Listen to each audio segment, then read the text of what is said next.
Bismillah al-Ahya al-Ajla, in the name of God, the most revocatively alive, the supreme discloser. This is the second podcast I'm making about Mr. Alexander Dugin. I want to address an article that was published in his geopolitico.ru, which reveals the utter hypocrisy of this man and the networks that are behind, but that simultaneously reveals that Dugin and his Duginist networks are merely a franchise of the Murdochracy, meaning that they are a franchise of the Mercer slash Rupert Murdoch conglomerate of misinformation that currently is sort of on the back foot after the attempted putsch in the U.S. Capitol in Washington, D.C. on Wednesday, January 6th, 2021. This article is entitled The Great Awakening, The Future Starts Now, where Mr. Dugin heads the article beginning by saying, "Our name is Ashley Babbitt." Now, this is obviously a propaganda gimmick of Mr. Dugin, which he's very good at and he's done many times before. But I want to ask people, some of his enablers in Iran, this idiot, Mr. Nader Talibzadeh, and also Mahmoud Ahmadinejad, and all these fools and traitors, these fifth column traitors in Iran who have enabled Alexander Dugin and his networks within Iran. Did Mr. Dugin go on record in January of 2020 when Haj Qasem Soleimani was murdered? Did Mr. Dugin post an article on this GU Politica claiming to be Qasem Soleimani, a man that was murdered by Donald Trump on the orders of Donald Trump? And now Mr. Dugin is claiming, he's trying to do this whole George Floyd thing in reverse by saying that he is Ashley, this Ashley woman, this Karen Zilla, who was shot dead inside the U.S. Capitol building on Wednesday, 6th of January, 2021. Let me read you some elements of this article. He says, in history, we had and still have many opposite issues and conflicts with the U.S. on the geopolitical level. We fight on different sides of conflicts in many occasions, but what is going on in USA now is other question. That is the question of principles in italics. I wish someone would properly edit these articles of Alexander Dugin, because the diction and grammar of these things is terrible at times. Then we have a quote in caption: half of the USA is under totalitarian rule. Of the other half, there is real left liberal dictatorship that has arrived, and in such a situation, we're obliged to express full solidarity with the oppressed half, unquote. The oppressed half. Now, let me read you something, Mr. Dugin, a little nugget that Kim Kelly, this woman on Twitter, said that is just very revealing of where your mentality is at and who these so-called oppressed people that you're championing, these so-called, what Hillary Clinton rightfully termed as deplorables, even though I utterly detest Hillary Clinton and everything this woman represents, but at least she was right when she called these people the deplorables. But let me quote Kim Kelly. Kim Kelly says, quote, "The bad takes on who the Trump writers are ignores the fact that most poor and working class people can't even afford to take off work when their kids are sick, let alone load up on Trump merch and body armor, travel across the country, and spend all day playing fascist putsch. It costs a lot of money to fund this fascist bullshit. Don't lay the blame solely on the lay avatar of the blue-collar Trump voter. There are lawyers and CEOs and the judge's son leading the charge. One of them even took her private jet out to storm the Capitol. If you're ignoring to spout this kind of toxic, uninformed rhetoric, just say you think the working classes is bad and rich people are good and go." Unquote. So, this is your so-called oppressed half, Mr. Alexander Dugin. These are people, overprivileged middle class and upper middle class people playing at being latter-day Munich putschists. These are your oppressed people, right? Let's keep going. These were not elections, or that were not elections this time, were a coup d'etat accomplished by the conspiracy of the illegitimate elites. The American presidency was hijacked. Now USA is under the control of extremist junta. Welcome to Maidan or Third World, unquote. Look, man, I don't particularly like the Democratic Party, and I absolutely dislike the neoliberal wing of the Democratic Party. let's go on the record for that. I've said this again. I'll say this now. But what you're saying here is completely demonstrable bullshit.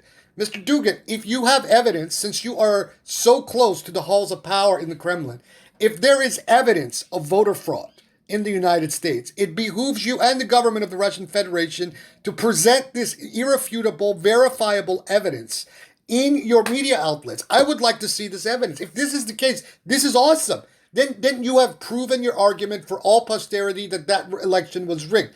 Of course, this what you were saying here is exactly the same argument that the Democrats in 2017 and beyond used against your own Manchurian candidate, Mr. Donald Trump, to claim in trying to bolster the claim about how the election in the United States of 2016 was hacked by you people, right? But if you have the evidence, if you have actual evidence, not talking points that are being propagated by the likes of Fox News and the Murdoch conglomerate, if you have the evidence that the American presidency was hijacked and the election of 2020 was rigged, please present this evidence. I would like to see this evidence on Russia Today or wherever else you would like to put it, even in your geopolitical.ru. Then he continues. But that is not the first time when the globalists have used the same scenario of color revolution, including stolen election, fraud, disinformation campaign at home. So their face is now fully discovered and clearly seen. Before they approved such tactics by American national interests. Now Americans themselves are victims. It is a logical conclusion. If you start to use lies and violence, there comes the moment when you come not to use it anymore from certain time, lie will use you. Whatever. The fact of the matter is, Mr. Dugin, that you are propagating a Hitlerian big lie, right? You don't have the evidence. Neither do your right-wing friends in the Murdoch and Mercer conglomerates media. They have no evidence that the election was rigged in the United States. I would actually like it to have been rigged, because then this would, create precisely those kinds of fractures that would bring this bloody empire down once and for all. But you are just spouting talking points that are prevalent on Fox News and the various Mercer and Murdoch conglomerates of misinformation. Then you go on to say, the main struggle is now clearly international. The globalists versus anti-globalists is today much more important than Russians versus Americans, or the West versus the East, or else Christians versus Muslims. That's true enough, but please define for us who you're talking about in terms of globalists and anti-globalists, right?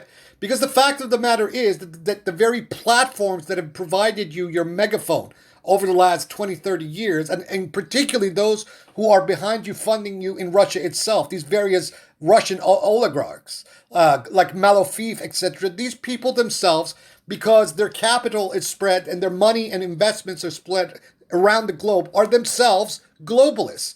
So you yourself are a globalist, Mr. Alexander Dugin. You are not localized in Russian alone. You're not addressing a mere Russian audience. You are being funded and you are being presented and you're being promoted by globalists such as these Russian oligarchs who have investments in Cyprus, who have investments in the city of London, who have money sitting in various offshore accounts here and there and throughout the world. These are the people that Mr.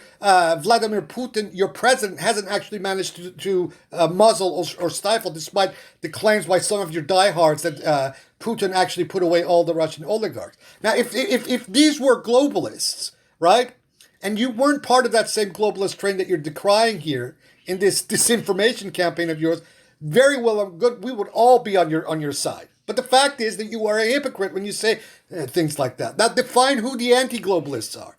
Now, according to you, anti-globalists are these networks of far-right troglodytes that support you, right, who have spread their tentacles around the world as well, who are operating on a global level, who are operating on a planetary level. This is your definition of who these anti-globalists are. Now, you nowhere make the distinctions that Marxists are making between globalists and internationalists. That is the real distinction. The distinction is not globalists versus anti-globalists. It is globalists versus internationalists. That is what you're not doing. Because internationalists is the solidarity networks, global solidarity networks of working classes and people oppressed throughout the world against the empire. But you are phrasing it in a false dialectic. And this false dialectic that you're presenting is globalist versus anti-globalist. Then you go on to say, again, so our name is Ashley Babbitt. Yeah, some Karen, crazy, mentally ill woman from San Diego, Air Force veteran, U.S. Air Force veteran, is, you're trying to do the reverse George Floyd thing here. Yes, she participated in imperialist wars of the USA, the same imperialist wars, Mr. Alexander Dugin, that you go throughout the Middle East and Iran specifically decrying, but yet you're justifying here now. But her sacrifice on 6th of January 2021 is something more than last service to the American state and American people. She gave her life for the real freedom and real justice. Really? How did she do that? This woman stormed a government building in Washington, D.C., for good or ill. I'm not happy about the fact that this woman was shot.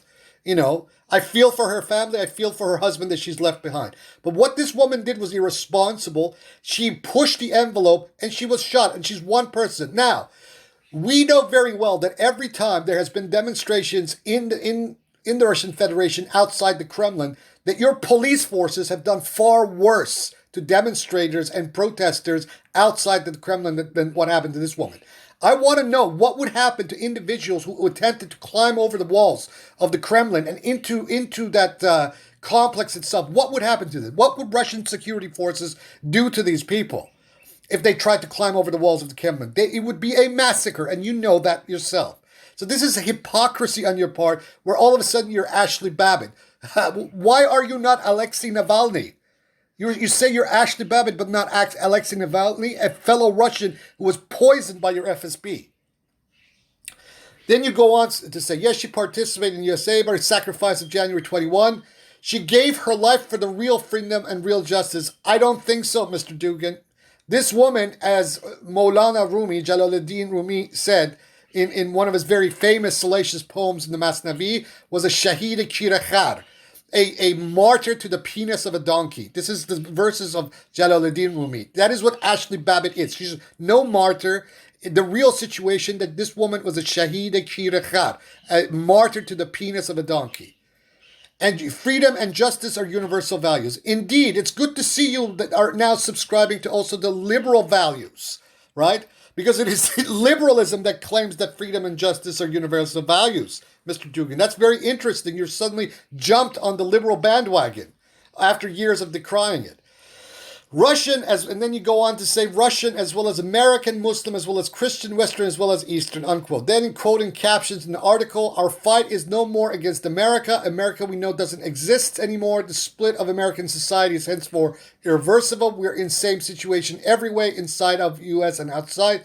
So the same combat on a global scale, unquote. This is very true enough, but your motivations for saying what you're saying is completely misplaced, because you claim to want to establish what you call in your fourth political theory an ethno-pluralist Eurasian order, which is precisely this very thing. You are trying to reestablish, okay, the very paradigm that created this problem to begin with, right? Then you go on to say, we should revise our attitude to technology. Microsoft, Google, Twitter, Apple, YouTube, FB, and so on are just commercial, presumably quote-unquote neutral tools.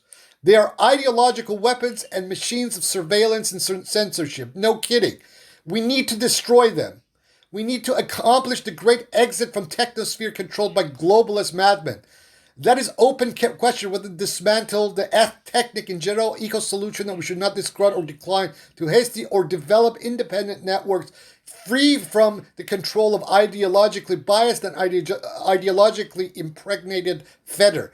We can move, meanwhile, in both directions simultaneously. The same with media. They are proving now really to be the message and unilateral message. Well, Mr. Dugin, look, man, it was this big tech, Microsoft, Google, Twitter, Apple, YouTube, Facebook, etc., that gave you and your networks a global leg up. Were it not for Facebook, were it not for YouTube, were it not for Twitter, were it not for Google, you wouldn't have an international megaphone at the moment.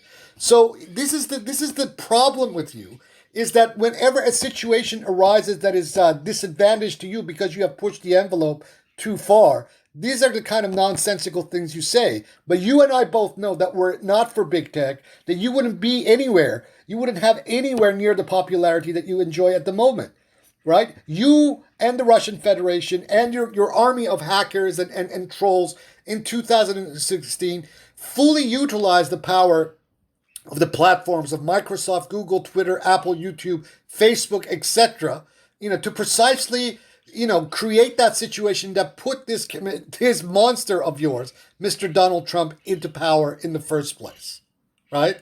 This is the facts. Then you go on to say, I disagree with many observers that consider the assault on Capitol as a provocation and fifth column job. No, you say.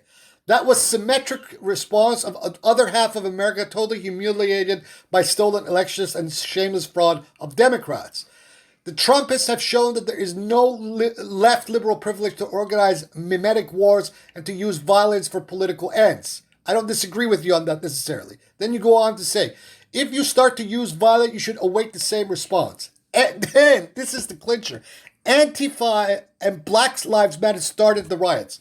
What is your evidence for that? All of the footage that we have seen of that day, there was not a single member of Antifa or Black Lives Matter amongst anybody in that crowd, right? But this is the talking point that the Fox News and the Mercer networks, media networks, etc., are using in order to distance themselves from what happened in Washington, D.C. So you are trying to have it both ways. On the one hand, you say, I disagree with many observers. You say that, this was a symmetric response to other half of America totally humiliated by stolen election and shameless frauds of Democrats. Then 2 sentences after that, you want to try to blame this all on Antifa and Black Lives Matter for starting the riots. What is your evidence, right? There is not a single iota of evidence, just like your claim of election fraud in the United States, that this is what happened. In fact, the speech of Mr. Donald Trump himself very clearly and unequivocally incited these riots, these right-wing riots in the first place. Why would Antifa and the Black Lives Matter movement need to even be there, right? Then you go on to say Capitol Hill was the logical response. We are strong enough to seize by force the parliament occupied by frauds and dirty tricks with the fake votes of dead people and by letters that nobody ever sent. You have just contradicted yourself, Mr. Dugin. Again, you first say, you want to say that Antifa and Black Lives Matter started the riots, but then, and you end your sentence by saying we're strong enough to seize by force the parliament occupied by frauds and dirty tricks with the fake votes of dead people and by letters that nobody ever sent, unquote. Now, first of all, what is the American elections to you? What business is it of yours? You are a Russian, not an American, right? This is the fight of Americans, not of the Russians, right? Unless, which we all know is the case, very evidently, you are fishing in muddy waters.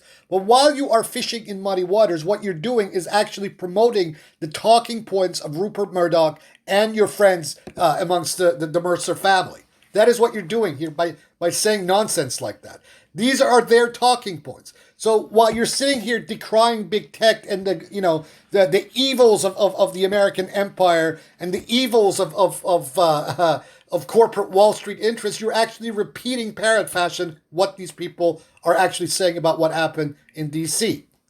Then you go on to say, now our fight obtains really global dimensions. We are in war with Democrats, with only half of the U.S., not with the U.S. as such. That fact changes everything. The heartland is above all. American heartland as well as Eurasian one. Thanks for the fascist rhetoric. The geopolitics of 2020 election shows us boundaries of two America. Coastal Atlantis' ultra-liberal globalist blue and conservative tradition heartland painted red. The blue perversion against red normality. Give me a break, Mr. Dugin. Why don't you reach into your American history? I'm sure there are some very, very well-written Russian language histories, political histories of the United States, right? It was Eisenhower, Dwight D. Eisenhower, a Republican president, who fully escalated the globalist dimensions of the Republican Party. All of his predecessors, right, particularly before the presidency of Franklin Delano Roosevelt, were isolationists, etc. But with the presidency of Eisenhower, the president, who was responsible as general, as the Supreme Allied Commander during World War II. He was the man who expanded the globalist dimensions of the Republican political philosophy. And this sufficed even well into the presidency of Ronald Reagan. It was only until Donald Trump that where we had a kind of a backpedal on almost 70, 80 years of GOP political philosophy to going back to the kind of mentality that prevailed during the presidency of Herbert Hoover and his Republican predecessors during the 1920s. But I don't want to preach to you about American history. You probably have lots of good books on the subject. Then you go on to say, the real struggle begins now. The fear Democrats felt during peaceful protests on Capitol Hill will be a reminder for all of them. Seeing simple American people dispossessed, majority silent, and deplorable coming to Congress, that was the moment of truth. Now, Mr. Dugin, look, you said 2 paragraphs ago that this was all instigated by Antifa and Black Lives Matter. But now, your rhetoric is saying that no, in fact, it was these people who did what they did by storming and going into insurrection mode, right? You take a moment. Your sentences, your arguments are contradictory in the same article. Right? Let's keep going. The fear Democrats felt during peaceful protests on Capitol Hill will be a reminder for all of them. Excuse me. Seeing simple American people, dispossessed, majority, silent, deplorable, coming to Congress, that was the moment of truth. And deputies have hidden themselves under banks. Real deplorables are these cowards.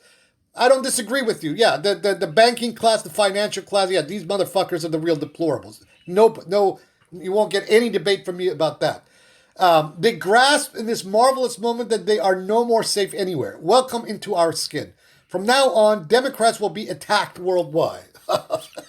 They should know we observe them exactly as they do. We will follow them exactly as they do. We will gather information, create the dossiers on all Democrats, globalists, and the plebeians exactly as they do. While you're at it, Mr. Dugin, can you please make a dossier on this hyphen Baha'i organization that I have been decrying for 20, 30 years? They are the ultimate globalists, okay? Let's keep going. From now on, any connection with Democrats and their proxies will be considered as the fact of collaborationism and of participation in the crime against humanity. Give me a break. They killed thousands, hundreds of thousands outside of USA, but the evil doesn't recognize the limit. It is always based on it's hybrids. You've misspelled it. It's hubris. So they started to kill Americans themselves. Actually, Babbitt is just the beginning. They are planning the real genocide inside U.S. this time, and that has already begun. So the Democrats are responsible for the invasion of Iraq and the murder of nearly 1 million Iraqis. That was the Democrats that did that, right? The Democrats were responsible for the fall of the Soviet Union in 1991, or was it 2 Republican presidents, Ronald Reagan and George Bush Sr., who were responsible for destabilizing the USSR to the point that it fell apart? Mr. Dugin, your problem is that in your incessant sloganeering and rhetorics, you are deliberately missing forest for the trees. You're engaging in misinformation, and history is the first victim of this. But we're here to hold you to account to the nonsense that you say. Then in captions, there's a quote, "There are only 2 parties in the world, Globalist Party of Great Reset and Anti-Globalist Party of Great Awakening, and nothing in the middle. Between them, there is abyss." Well, Mr. Dugin, I thought you were the metaphysician of the abyss, the metaphysics of chaos, which is the appendix 2 of the 4th political theory. I thought you should like the abyss. Then you go on to say it wants to be filled with oceans of blood. The blood of Ashley Babbitt is the first drop, unquote. Then you go on to say the fight becomes universal. The Democratic Party of USA and its globalist proxies, including all high-tech industries and big finance, from now on is clear embodiment of absolute evil. Well, Mr. Dugin, if this is how you feel, then why don't you set an example to yourself first, and then all of your networks on Facebook, on Twitter, elsewhere, and leave en masse. Not only disable your accounts, deactivate and delete all of your accounts, because you believe that this is absolute evil. You just said the high tech, right? High tech industries and big finance from now on is clear embodiment of absolute evil. Well, if this is the absolute embodiment of absolute evil, and I'm not necessarily disagreeing with you at all, then it behooves you, Mr. Dugin, to leave these platforms, leave Facebook, leave Twitter, leave YouTube, etc., etc. So then why are you at Google? So then why are you crying about only 2 weeks ago about being censored by these platforms when they are the embodiment of absolute evil, right? If they're the embodiment of absolute evil, all of you should go and congregate on VK exclusively. Or better, create platforms that are independent of Mark Zuckerberg and YouTube, Google, etc. Excuse me. That is what you need to do. Enough with this bullshit rhetoric of yours. Then you go on to say, the great evil made its nest on American soil. From the center of hell starts now the last revolt, the great awakening. Oh, whatever. Last remark. Trumpism is much more important than Trump himself. Trump has the merit to start the process. Now we go further. But you called Donald Trump in 2016, right after the elections of that year, you equated Donald Trump on Alex Jones's show with George Washington. So what's happened now? Mr. Dugin, do you realize that this Manchurian candidate that you Russians, fascists, helped to put and install into the White House was an incompetent fool? That he was a loose cannon? Couldn't be trusted? Right? This man was incompetent, right? And it's also his incompetence and his dereliction that has brought matters to this point for those very Americans. It was Mr. Trump's stupidity, dereliction, that sacrificed the lives of 5 people, one of whom accidentally killed himself by electrocuting himself in his testicles. This is the farce of all of this. And this is why your rhetoric is completely farcical as well, right? You know, look, Mr. Dugin, I am on the same page as you where the American empire is concerned. I think the American empire and the neoliberal world order is evil. I absolutely 100% agree with you about that. But your solution to that is to bring back or create something that is far worse than it, while simultaneously you yourself and all of your networks have throughout collaborated with these very same forces of the neoliberal world order, especially through the world of high tech. And this is why you are a dangerous hypocrite and a dangerous buffoon and a dangerous fascist that has to be muzzled. Because what you have done and what your networks have done since 2016, rather than create the Great Reset, is that you are actually implementing the Great Abyss. Because once this if civil war breaks out in the United States, it will eventually come to the shores of Europe and to the borders of the Soviet Union itself. Imagine if some rogue government comes to power in the United States and decides that they want to take Hitler's revenge on Russia. Now, imagine that this is a power with nuclear weapons. What do you say to that? This is a very real possibility now. You know, if something like that were to happen in the United States. So that means that you yourself have also put the lives of millions of Russians at risk because of your own irresponsibility, political irresponsibility, and the fact that you are nothing more and nothing less than a cheap sloganeer for the Anglo-American corporate class of the Murdochs and the Mercers. And that is the way it is. La hujja ila aliyan qabla Nabil. There is no proof other than Ali before Nabil.